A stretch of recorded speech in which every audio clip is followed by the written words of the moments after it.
The podcast featured many of the UK's biggest personalities, and after 1 year of successful episodes, they announced a live show in October of 2024. But just 8 days before the show, young Philly was arrested and charged with multiple serious offences during a trip to Australia. The live show was cancelled and the podcast put on pause indefinitely. Philly's charges had nothing to do with Chunkz. He wasn't in Australia at the time, but fans started to question him anyway. For someone seen as the golden boy of UK YouTube, being connected to something that dark changed how people looked at him. Fans wanted a response, and eventually they got one.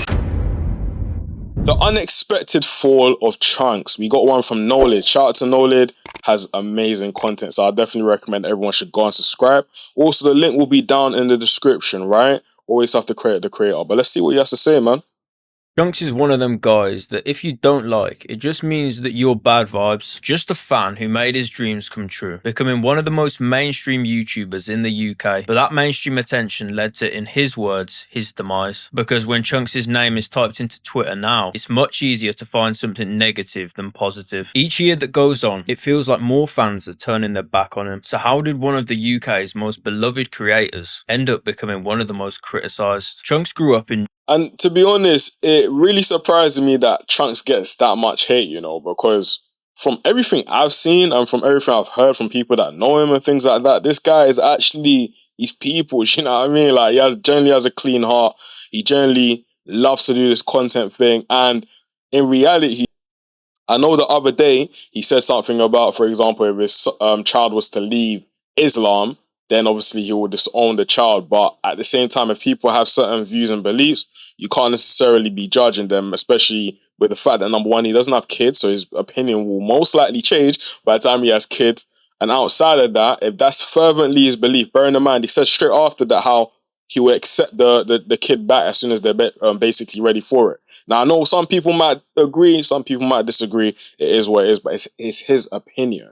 You know what I mean? Like, there's people out there saying way worse things, you get what I'm saying? So I don't understand why he gets this much hate. It really doesn't make sense to me.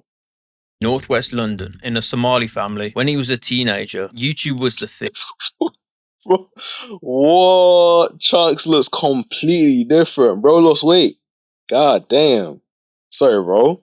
KSI was dominating, and hey, he remembers these days of KSI though, man, bro. I can't lie, these guys paved the way. They literally paved the way when it came to content. And I remember, like, back then, it was a bit more creative, a bit more fun with all the things that they were basically doing. Do you know what I mean? Now, I feel like people have just deeped it, like, okay, cool. In order to actually generate capital and things like that, just do it this type of way, react to this, etc. So there's not as much fun, in my personal opinion, or maybe it's just because I've gotten older and I actually don't tune into these men anymore. But I can't lie, these days, where you'll come on from secondary school and binge with people like KSI, old school Chunkz and that, bro, can't lie.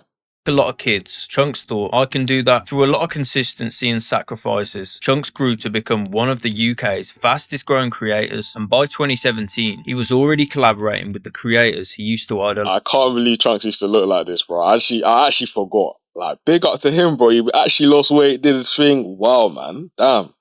Chunkz, along with 4 other creators, made a group called the Beta Squad. They moved into a big house together as friends, made content, and helped each other grow, and that's exactly what happened. Beta Squad became competition for the Sidemen, the biggest group on YouTube, but they weren't trying to be the next Sidemen. They were something different. As the Sidemen grew and became more commercial, the Beta Squad brought something different, a different culture and different banter. They represented a new wave of UK creators, more diverse, and Beta Squad were growing as the people's favourites. A major UK YouTube group who were majority black and Muslim. Young fans who had never seen themselves in the UK mainstream finally had people who sounded, dressed, and laughed like them. No one really exactly like them, and that's the thing, bro, because with the Sidemen, respectfully, if you're from ends, bro, you can't really resonate with them like that. Do you know what I mean? It's like, say someone like KSI, someone like Deji, I know he's not part of the Sidemen, or anyone else that's on the Sidemen, for example, that whole sector there, these man, as far as I'm concerned, they didn't like grow up in London or anything like that. So even though I was watching and engaging with some of the stuff they were doing, but it was like typical, like, ball banter, you know what I'm saying? So it wasn't like some things will hit, some things it'll fly over my head, you know what I mean? But when it came to Beta Squad, it was like, oh damn, it's man them from the ends that are actually doing this thing. So I agree, man. Shout out to them, man. People like Nico, bro, all them man are hilarious, bro. I swear down. He hated on Beta Squad and Friends, and at the centre of it all was Chunkz. In 2020, him and Young Philly played at Soccer Aid, the UK's biggest charity football match. Chunkz was the face of the brand. Out of all the Beta Squad members, he was the one doing TV appearances, brand deals, and music. Chunkz had broken through. He was the go-to. Bro, his music as well used to slap. I can't even lie to you, bro. Well, obviously, I think he stopped it because obviously he's against like Islam and stuff like that, so... personality for any presenting duties, first working with Foot Asylum, then signing a deal exclusively with JD for an undisclosed amount, even going as far to appear on British quiz shows. But all that exposure came with a catch. Chunkz had built an image as the good guy, always smiling, always respectful, the guy who could never do wrong, and he doubled down on that image in 2020 when he announced he was never going to release music again. It just hit me, bro. Randomly, one day I was like, you know what, I don't feel right about doing this. Obviously, getting closer with the religion, praying now for the last 2 years, alhamdulillah. So it's just a thing where I was like, you know what, I'll feel bad every time I even associate with music and releasing it and stuff. So I think it was just that time. And obviously music kind of like decreases your iman, your faith, for people that don't know. I don't think they can go hand in hand. Comments were flooded with respect. Even people who weren't religious admired the courage, but that decision came with a lot of expectations. From that moment on, the public didn't just see Chunkz as a creator, they saw him as a representative, a Muslim role model, and that's where the tension began. Saying it publicly meant he could never go back on his word. The public would hold him accountable, but that would be the least of his problems. What it ended up meaning was that I open myself up for criticism now, because whenever I make a mistake, anything religion based, is what happened? Do you want to become a better Muslim? I said no. Okay. I feel as if, bro, you see, when it comes to religion, yeah, I'm a Christian, right? So one thing that I'll have as a reservation when it comes to even Christianity as well is that when it comes to holding people accountable, that's what we're supposed to do, but we're supposed to correct in love.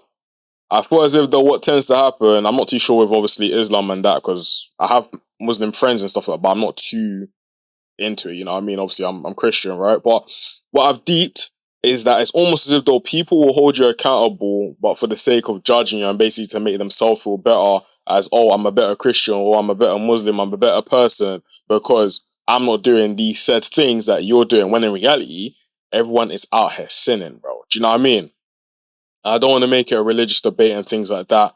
No one is perfect, bro. Do you know what I mean? People are going to make mistakes. People are going to, especially when you're in the public eye, like someone like Chunkz, broski, you will make mistakes, bro. There is no way around it. Every single individual, if someone was to literally, I think Andrew Tate said it, right? Andrew Tate, whether you like him or you don't, he has some talking points, I can't lie to you. He said that, bro, if you were to fine comb anyone's life, you're going to find certain things that are questionable. And in reality, you could probably go pen 4 or something like that. Do you know what I mean? So I don't understand the whole hype about trying to be like, oh, this guy, oh, you're trying to be a better Muslim. Like, look at the person's character. Look at the character. If the character is telling you that, okay, overall, they're trying to get better, but okay, they still have character flaws, then calm. But if it's a case where, which I don't believe this is what Chunkz is doing, where they're saying one thing and then entirely doing the opposite, completely fine. Call them out on it. But with Chunkz, bro, like from what I've seen, bro, anyways, let me not get involved, even though I just said a whole bunch. I wanted to stop making music. It's not about me listening to music. It's not about me going to this place. You know what I'm trying to say? Yeah. So what ended up happening was, my opinion is, I opened up my life for criticism. So now whenever I make a mistake, I basically say to you guys, trust me for my mistake. That's what people perceive that video as. His first experience of this was in 2022 when Chunkz uploaded a picture to Instagram with Lil Nas X. Lil Nas X, openly gay and known for pushing boundaries with religious symbolism, Broski, this video was mind games. Became the lightning rod of the internet that day. To most people, it was seen as an innocent photo, but where is he now? Like, where is Lil Nas X now? Like, I generally haven't heard anything from him or anything like that. So sometimes, I don't know. You guys let me know down in the comments. But sometimes I'm just like, broski, I get that obviously you got to get to the bag and do this and do that. But it's like, if it doesn't breed longevity, I just personally wouldn't do that stuff, man. Do you know what I mean? But that's a whole different conversation. Others, especially within parts of Chunkz' own community, it was seen as betrayal. They said he was supporting haram behaviour, contradicting his faith, and selling out, and the backlash was brutal. Not just criticism, but straight up hate. Thousands of people who once praised his religious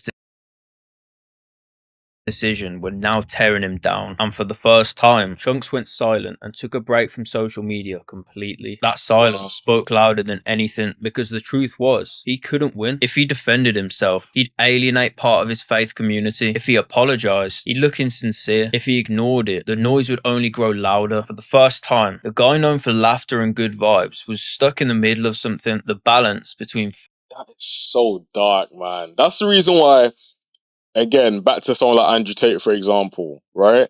I realized after watching him get to wherever he got to, that sometimes if you have an opinion or you have like a belief or anything like that, on the internet, sometimes you just have to stick to your laurels. If you're saying, for example, okay, cool, I don't like the color, I don't know, pink, for example, yeah? And then all of a sudden, people that love the color pink start coming for you. Sometimes you be like, bro, I don't like the color pink. Like, you know what I'm saying? As long as it's not madness, you know what I'm saying? Like hate speech or against religions or things like that, that's crazy, do you know what I mean?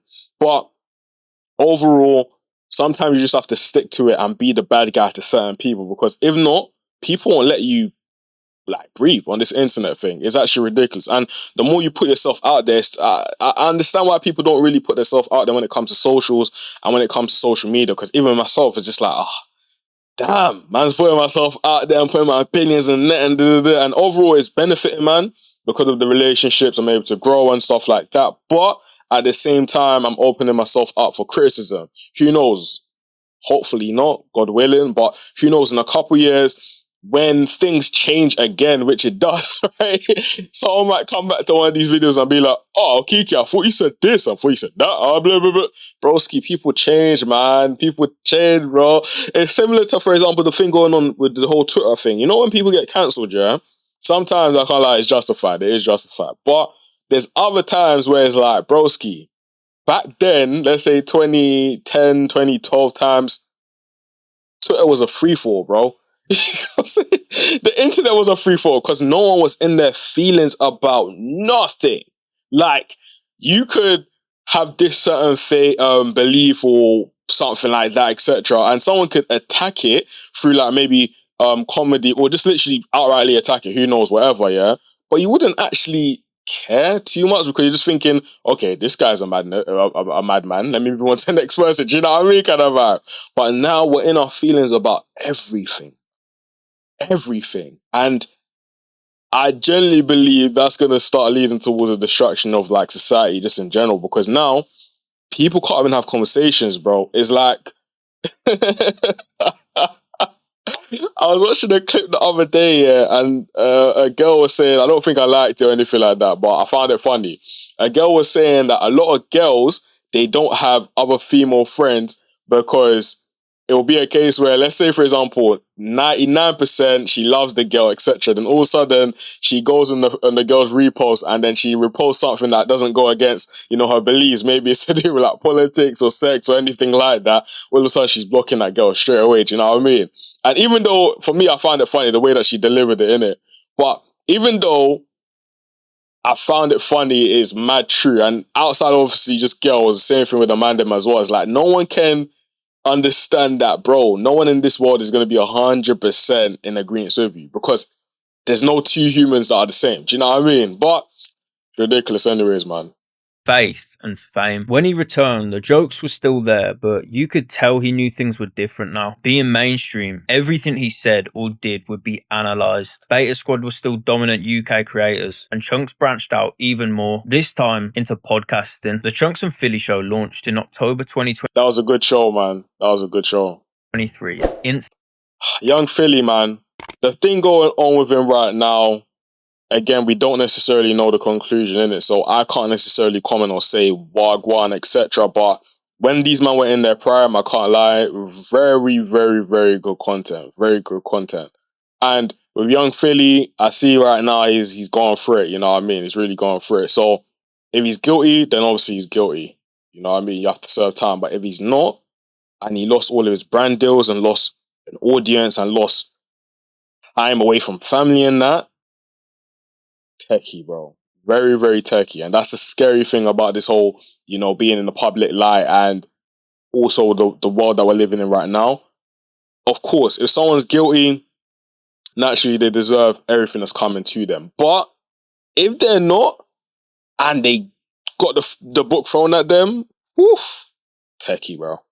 Instantly became one of the biggest podcasts in the space, each video getting between 500,000 to 1 million views. And for the most part, no controversy. The podcast featured many of the UK's biggest personalities, and after 1 year of successful episodes, they announced a live show in October of 2024. But just 8 days before the show, young Philly was arrested and charged with multiple serious offences during a trip to Australia. The live show was cancelled and the podcast put on pause indefinitely. Philly's charges had nothing to do with Chunkz. He wasn't in Australia at the time, but fans started to question him anyway. For someone seen as the golden boy of UK YouTube, being connected to something that dark changed how people looked at him. Fans wanted a response, and eventually they got one. Yes, my people's, like everyone, I've heard the reports coming out of Australia. Whilst I understand many of you want my reaction on it, as this is an ongoing court case, I hope you guys can understand that I can't and won't be commenting on it publicly. So yeah, I've just come on it to basically let you know the reasons as to why I can't. And that's what you have to do, in my personal opinion, bro, because unless it's like a fact that this is the case, it's like, bro, number one, this is his brethren, right? And firstly, in fact, let me rephrase that. Number one, this is a man that is being like accused of something, yeah? So it's a serious matter as well. So you need to understand whether they're guilty or not. You know what I mean? If they're guilty, get rid of them. Do you know what I mean? If they're not, imagine if like he just came out saying, F my man, and then bro's not guilty. Like, that would have just been a relationship just tarnished just like that. Do you know what I mean? So I understand whether they're guilty or not. Number two, that's his brethren, bro. You know what I mean? Like, that's his, they've built together, you know what I mean? Outside of that, the relationship that we see online is completely different to the relationship that he has behind the scenes. You know what I mean? I'm pretty sure there's a lot of creators that are in support of young Philly at the current moment, because obviously the case is still pending and things like that, that didn't say anything because they understand, obviously, publicly, you can't say anything. Even me talking about it right now, there's going to be certain people who are going to be like, oh, you agree, man? Bro, no one in their right mind agrees with girls getting essayed, bro. That is the most vile thing you could ever do in your... Bro, I don't want to swear, bro. You can ever do in your life, bro. That's ridiculous. Do you know what I mean? In saying that, though, after seeing something like I know I don't want to dismiss it, yeah, but after seeing something like the Victoria Everest thing that just came to light literally like last month, it's like, bro, you gotta be careful, bro. You got someone at that type of influence sending man to prison and it's all false and fabricated. Bro, you gotta be careful. You gotta be careful. And there's the reason why I always tell the man, them like, bro, can't lie to you, you gotta be careful, man. Very, very careful. Can't lie. Love. I mean, yeah, obviously. What else is he supposed to say? What did people want him to say? They expect him to throw Philly under the bus. Chunkz would obviously be biased towards Philly, as it's a friend. So he probably is just hoping Philly's innocent, but he has to be neutral. You really think Chunkz is biased towards Philly in a good way because he knows him? It's the other way around, dude. Chunkz knows way more about Philly's behaviour around girls than the rest of the public. Of course, Chunkz is just coming with a non-statement like this because it's a legal issue. You're all so naive if you think Chunkz and friends of him didn't know about Philly not behaving with women. There's been allegations and sus clips for a long time. Each year, it's like Chunkz goes through a period of serious hate. In 2024, he didn't directly do anything himself, but his friend group, his close friends, were in seriously hot water. I like Chunkz, but I hate the people he hangs out with. Philly, Harry Pinero, Maya Jama. For me, it's specifically Philly and Harry I hate. Everyone else he hangs out with is fine. Harry Pinero. Bro, the UK... The UK is bad vibes on everything, bro. But my people with them, I'm going to leave the link down below, so make sure to support, obviously, the creator. Go watch the rest of it. I'm going to probably watch the rest of it straight after this video anyways. But I just wanted to give my take, especially on the first half, because someone like Chunkz, bro, let's be real, he's a valuable asset in the UK space. Do you get what I'm saying? And as the UK space grows, he's going to be one of the pioneers. In fact, he already is. He's a pioneer. Do you know what I mean? He is a pioneer. So we got to value people like that in this space. It doesn't make sense as to the people, and I always say it, the people that hate on people doing anything are usually people that have nothing to their name, nothing to do. And do you know what I mean? Like they're let me not start dissing people, you know what I'm saying? But people there outside that, make sure to like, make sure to comment. Let me know if you agree, disagree with anything I say. I'm always open to criticism. I'm always open to conversations as well. I feel as if though, as an individual, you have to stay a student to the game. You have to keep on learning and growing as well, because not everything you say or believe is right. You know what I mean? And also subscribe, man. If you fuck with my commentary or anything like that, subscribe. We're trying to grow the channel. And yeah, I'll see you guys in the next one. Peace.